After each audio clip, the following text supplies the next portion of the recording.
اللہ کے نبی صلی اللہ علیہ وسلم شادی کے بعد بھی اسی چٹائی پر اسی اکیلے بستر پہ سویا کرتے تھے جو شادی سے پہلے آپ سویا کرتے تھے۔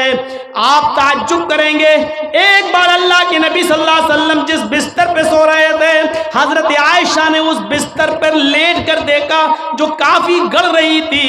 فرمایا اللہ کے نبی کو یہ بستر کتنا گڑتا ہوگا، کتنا چبھتا ہوگا۔ حضرت عائشہ نے اس بستر کو دوہرا کر دیا، دوہرا اکیرا تھا اس کو دوہرا کر دیا تاکہ تھوڑا سا نرم ہو جائے۔ اللہ کے نبی اس بستر پہ سو جاتے ہیں، تہجد کی نماز میں نہیں اٹھ پاتے ہیں۔ جب آنکھ کھلی تو فجر کا وقت تھا، فجر کی نماز پڑھانے کے بعد جب گھر پہ آتے ہیں تو پوچھتے ہیں عائشہ تم نے بستر پر ایسی کون سی چیز بچھا دی تھی؟ عائشہ تم نے بستر پر ایسا کیا بچھا دیا تھا؟ آج مجھے نیند آ گئی اور میں رات میں اللہ کی عبادت نہ کر سکا، تہجد کے اندر اٹھ نہیں سکا۔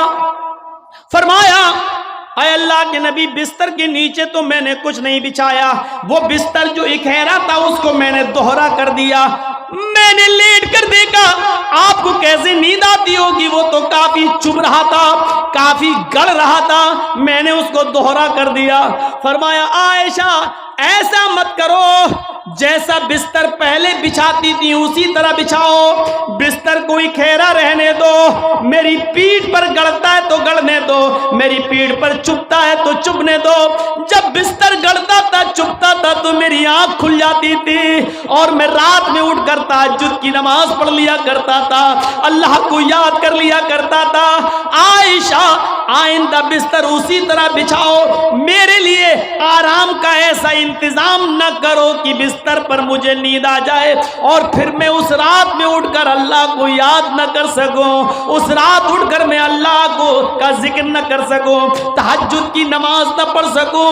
عائشہ اللہ تعالیٰ کو رات کی تاریکیوں میں یاد کرنے کا مزہ کچھ اور ہے جب ساری دنیا سو رہی ہوتی ہے اور میری کروٹ، میری کمر نرم گرم بستروں سے الگ ہوتی ہے اور سجدے میں سر ہوتا ہے، تو اس وقت کا مزہ کچھ اور ہوتا ہے کہ ساری دنیا خواب خرگوش میں مست ہے اور اللہ کا ایک بندہ اپنے رب سے عذاب جہنم کی پناہ مانگ رہا ہے، جنت کا سوال کر رہا ہے، رات کی تاریکی میں اپنا سر سجدے میں رکھ کے اس کو مالک اور اپنے آپ کو اللہ کا غلام بنا رہا ہے۔ عائشہ تم نے بستر کو ایسے بچھا دیا کہ اس بستر پر مجھے اتنی نیند آ گئی کہ میں رات کو اٹھ نہیں سکا۔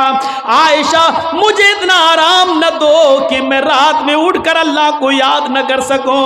رہنے سہنے میں شادی کے بعد بھی کوئی فرق نہیں آیا، یہاں تو شادی کے بعد بستر بدل جاتے ہیں، رہن سہن کی اسٹائل بدل جاتی ہے، رہنے سہنے کا طریقہ بدل جاتا ہے، اس میں پروموشن ہو جاتا ہے، ترقی ہو جاتی ہے۔ لیکن محمد رسول اللہ کی زندگی پہ نظر ڈالو کہ اللہ کے نبی نے شادی سے پہلے جس بستر پہ لیٹتے تھے شادی کے بعد بھی اسی بستر پر، جبکہ خدیجہ کی دولت نبی کے قدموں پہ تھی، لیکن اللہ کے نبی نے خدیجہ کی دولت کو اپنے اوپر استعمال نہیں کیا۔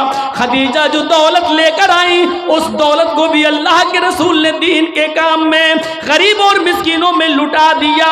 میرے بھائیوں ہمیں دیکھنا ہے کہ سادھو کون ہے۔ سادھو اس کو کہتے ہیں جس کے پاس سب کچھ ہو، دولت کی کمی نہ ہو، لیکن اس نے اپنے اوپر کوئی چیز خرچ نہ کی ہو، سب غریبوں اور مسکینوں میں لٹا دیا ہو۔ اس تعریف کا صحیح حقدار صرف جناب محمد رسول اللہ صلی اللہ علیہ وسلم ہے۔ آپ کے پاس کس چیز کی کمی تھی؟ لوگ کہتے بہت غریب تھے، یہ تھے، نہیں، اللہ کے رسول سے زیادہ کوئی امیر تھا؟ اللہ نے کہا تھا کہو تو اس پہاڑ کو ہم سونے کا بنا دیں، اور یہ احد پہاڑ جب سونے کا بن جائے تو جہاں آپ چلیں یہ پہاڑ بھی آپ کے ساتھ چلے۔ لیکن اللہ کے نبی نے اللہ تعالیٰ کے اس فرمان کو، اس گزارش، اللہ تعالیٰ کے اس حکم کو نافذ ہونے کے بعد منع کر دیا کہ نہیں نہیں اے اللہ مجھے دنیا میں آرام نہیں، سونا نہیں چاہیے، چاندی نہیں چاہیے، بلکہ آپ نے فرمایا اللہم اجعلنی فی حیاتی مسکینا، اے اللہ دنیا میں مجھے جتنے دن زندہ رکھ مسکین بنا بنا کے زندہ رکھنا۔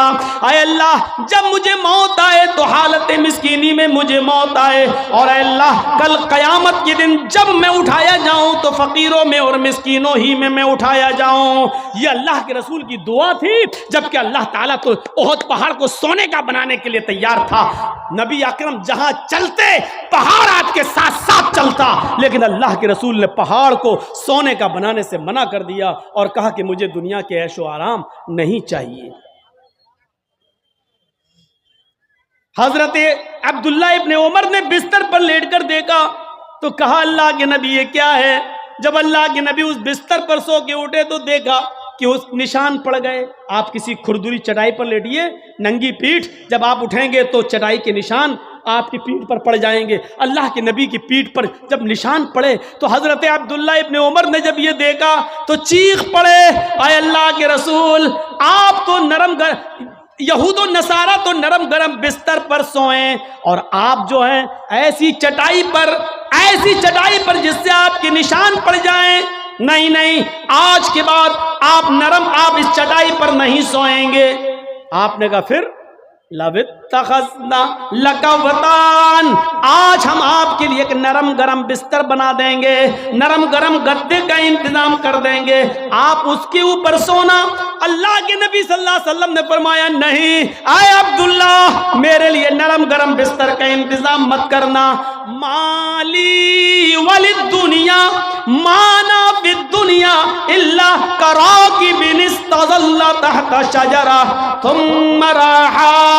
نہیں اے عبداللہ میرے لیے نرم گرم بستر نہیں، میں تو اس دنیا میں ایک مسافر کی طرح ہوں۔ جیسے مسافر تھک جاتا ہے تو ایک سایہ دار درخت کے نیچے آرام کرنے کے لیے بیٹھ جاتا ہے، تھوڑا پانی پیتا ہے، سستاتا ہے اور پھر اٹھ کے چل دیتا ہے۔ میں بھی اس دنیا میں ایک مسافر کی طرح ہوں، چند دن رہوں گا اور پھر یہ دنیا چھوڑ کے چلا جاؤں گا، پھر اس دنیا سے میں نکل جاؤں گا۔ میں تو ایک مسافر کی طرح ہوں۔ نہیں، ایک حدیث میں آتا ہے آپ نے حضرت عمر کو سختی سے منع کیا تھا میرے لیے نرم گرم بستر نہ بنانا۔ لہم فی الدنیا ولنا فی الآخرہ، یہ نرم گرم بستر ان یہود و نصارہ کے لیے دنیا میں ہے اور ہمارے لیے آخرت میں ہے۔ ہمارے لیے آخرت کے اندر بنائے، آخرت میں ہے، ہمارے لیے دنیا میں نہیں ہے، ہمارے لیے آخرت کے اندر بنائے گئے ہیں۔ اس لیے ہمیں دنیا کے عیش و آرام نہیں چاہیے۔ سادھو اس کو کہتے ہیں جس کے پاس سب کچھ ہو لیکن اس نے غریبوں پر نچھاور کر دیا ہو، مسکینوں پر لٹا دیا ہو، اپنے پاس اس نے کچھ نہ رکھا ہو۔ آسنا سادھت منم، جو سادھوؤں کی طرح اپنی زندگی گزارے گا، اشٹرو گڑا، اور اس کے اندر 8 خوبیاں پائی جائیں گی۔ اب 8 خوبیاں بھی دیکھ لو کس کے اندر تھی۔ الپ بھاشی، وہ کم بولے گا۔ کم بولنے والا کون تھا؟ پوری زندگی آپ پڑھ جائیے، محمد الرسول اللہ صلی اللہ علیہ وسلم سے زیادہ کم بولنے والی شخصیت آپ کو نہیں ملے گی۔ ضرورت کے وقت بولنا اور اتنا بولنا جتنی ضرورت ہے، اس سے زیادہ نہیں۔ یہ ہمارے اور آپ کے یہاں کا ماحول ہے، کوئی زیادہ بول رہا ہے، کوئی کم بول رہا ہے۔ اللہ کے رسول اتنا ہی بولا کرتے تھے جتنی ضرورت ہے۔ کبھی کبھی تو ایسا ہوتا تھا کہ پورا جواب بھی نہیں دیتے تھے۔ کم بولنے کا حال یہ تھا کہ ایک مرتبہ کچھ یہودی اللہ کے نبی کے پاس آئے۔ مسلم شریف کتاب السلام پڑھیے چیپٹر۔ نبی اکرم کے گھر پہ آئے، دروازے کو دستک دی، اللہ کے رسول نے دروازہ کھولا، یہودیوں نے سلام کیا۔ در حقیقت وہ سلام نہیں تھا بلکہ اس سلام کے اندر چھپی ہوئی بد دعا تھی۔ ان یہودیوں نے آتے ہی کہا السلام علیکم یا رسول اللہ، السلام علیکم۔ کیا کہا؟ السلام علیکم، لیکن کہا ایسے السلام علیکم یا رسول اللہ۔ اے اللہ کے رسول آپ پر موت ہو۔ السلام علیکم نہیں کہا انہوں نے سلامتی ہو، بلکہ کیا کہا؟ السلام علیکم، موت ہو آپ پر، برباد ہو جائیں آپ۔ تو اللہ کے رسول صلی اللہ علیہ وسلم سمجھ گئے، آپ نے سن لیا۔ ان یہودیوں نے السلام علیکم نہیں کہا بلکہ ان یہودیوں نے کیا کہا؟ السلام علیکم۔ تو اللہ کے رسول نے اتنا کم جواب دیا، مختصر، چونکہ آپ کم بولتے تھے، آپ نے اس کا بہت ہی شارٹ میں جواب دیا، وعلیکم۔ یہودی جھلملا گئے ہیں، یہودیوں نے کہا السلام علیکم، موت ہو آپ پر، آپ نے اس کے جواب میں صرف اتنا کہا وعلیکم، تم پر ہو، یعنی جو تم مجھ پر بھیج رہے ہو وہ تم پر ہو۔ حضرت عائشہ نے جب سنا تو انہوں نے اندر سے پردے کی اوٹ سے چیختے ہوئے کہا وعلیکم السلام یا یہود ولعنت اللہ، اے یہودیو میرے شوہر پر تم موت بھیجتے ہو، تم پر موت ہو اور اللہ کی لعنت ہو۔ تو اللہ کے رسول نے حضرت عائشہ کو ڈانٹا تھا اور کہا تھا عائشہ یہ تم نے غلط کیا، عائشہ تمہیں ایسا نہیں کرنا تھا۔ حضرت عائشہ نے کہا اللہ کے رسول آپ نے سنا نہیں، آپ پر موت بھیج رہے ہیں وہ۔ اللہ کے نبی نے کہا عائشہ کیا تم نے سنا نہیں میں نے ان کو کیا جواب دیا؟ انہوں نے کہا السلام علیکم، میں نے کہہ دیا وعلیکم، جو انہوں نے مجھ پر بھیجا میں ان کو بھیج چکا ہوں، میں ان کو بول چکا ہوں، تم نے اپنی طرف سے زیادتی کی ہے، غلط کیا، جاؤ معافی مانگو تم۔ میرے پیارے ساتھیو تصور کریں آپ اللہ کے نبی کتنا کم بولتے تھے۔ کم بولنے کو اپنی عادت بنائیے، ضرورت کے تحت بولیے، کیونکہ زبان سے ہی اکثر گناہ ہوتے ہیں۔ اللہ تعالیٰ سے دعا ہے کہ بار الہ ہمیں اسلام پر قائم رکھنا، اور جب ہمارا خاتمہ ہو تو ایمان پر فرمانا۔